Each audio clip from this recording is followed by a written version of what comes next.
In this video, we will learn how to listen repetitive objects randomly or with a manageable pattern. Let's start by creating a rectangle panel to duplicate on a surface that we will define. I will resize the rectangle with 1 meter in width and 3 meters in height. Let's just move it a bit far from the origin. For example, 10 units on x-axis. So now I will give it a thickness by using box rectangle command. As for the thickness, let's simply use 0.1 meter for this study.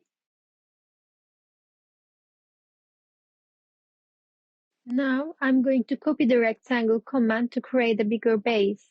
As in this study, we can assume that we are learning how to cover the facade of a building with panels. So the footprint would be something like 20 to 20 meters. Now I can use extrude command to define the height of the building on z-axis. Let's use 90 meters to have a 30-story high-rise building. To clearly see, let's only have the base geometries previewed. Now I will use deconstruct wrap command.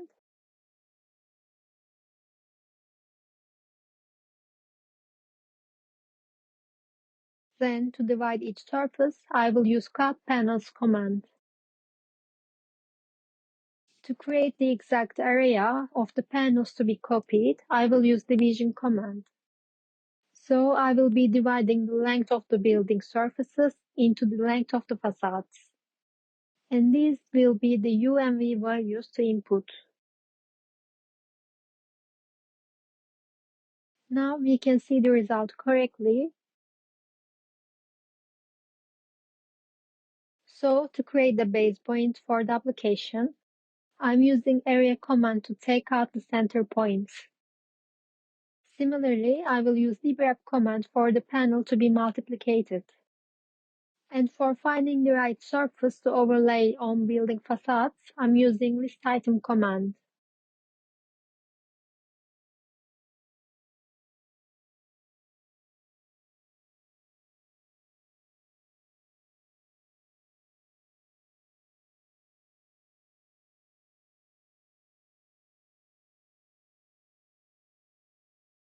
Now we can use area command to take the center base point.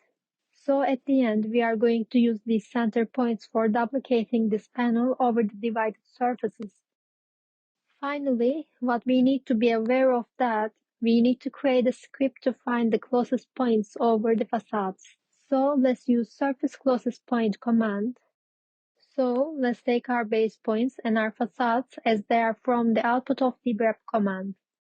If I preview other things off, we will see better how our script is working. At the end, I need to right-click and select Graph to apply this to each surface. Now, let's not forget that each of the four facades is oriented in different directions. For that, I need to retrieve the planes on each point. Let's type evaluate surface first. Then we can use the base surfaces as inputs, and we can take UV values from the surface closest point command. Now we are ready to duplicate. Normally, we could use move to point command, but to show that this is not the case for the orientation, I will use it for now. If I preview only the duplication, we can see that our base panel is copied only as it is, without being oriented. So what we need to do is actually use orient command. And now we can see the difference. This method is important if you want to align custom designed panels over facades. So right now we are ready to get to the reducing patterns. To see the difference, I will use custom preview command first. If we can keep the extruded building facade, we will get a closed box to preview.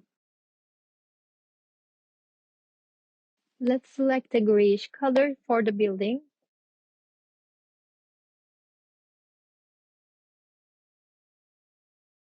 As for the panels, I can use a more visible color.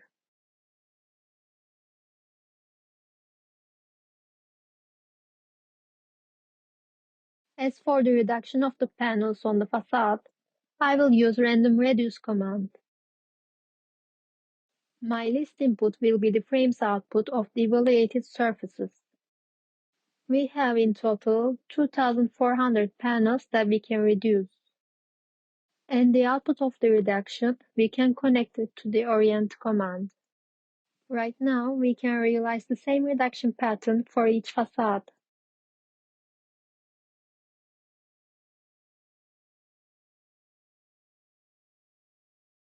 To vary the reduction, I need to use flatten by right-clicking on the list input.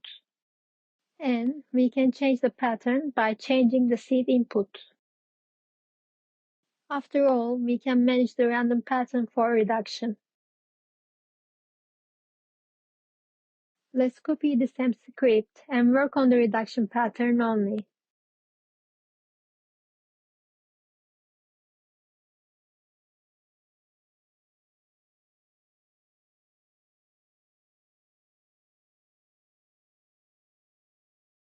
I will use populate geometry command.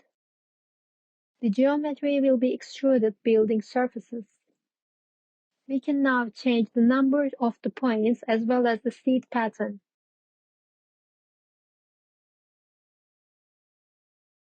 Now I will use these points as attractors of reduction. That is to say, if I want to create openings around these points, I can treat them as attractors as we learned it in the third part of our course. Now let's type pull point. Our inputs will be the frames and the populated points.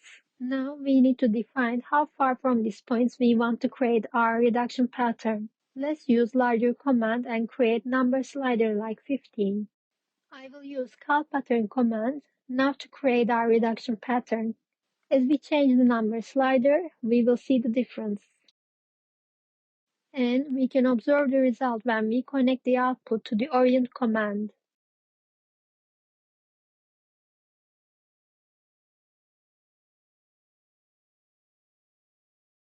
So a final approach to reduction will be that we can use an object like a surface or a line to create a pattern better defined as a shape. First of all, I will create a base curve at one edge of the building. Let's take series and vector commands. Now I will use sine and cosine commands to create a helix-like shape. I can connect them to the series and to the x and y vectors. Now let's take our number sliders for the input of the series.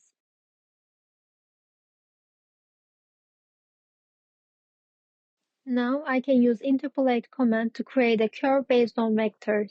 Now what I need to do is to define the z values as linked to the series.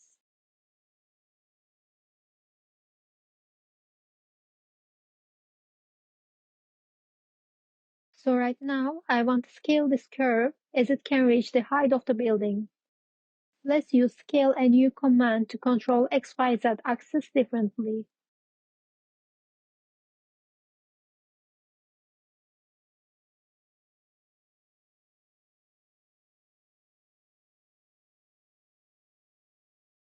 Now we can connect the result as input of the pull point command. Here at the end, we can see a clear reduction pattern based on our curve.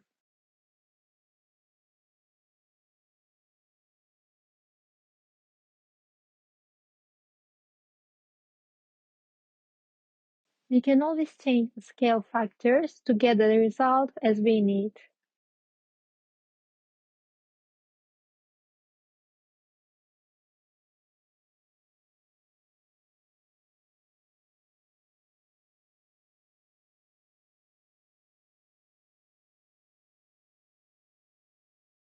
This is the end of this part.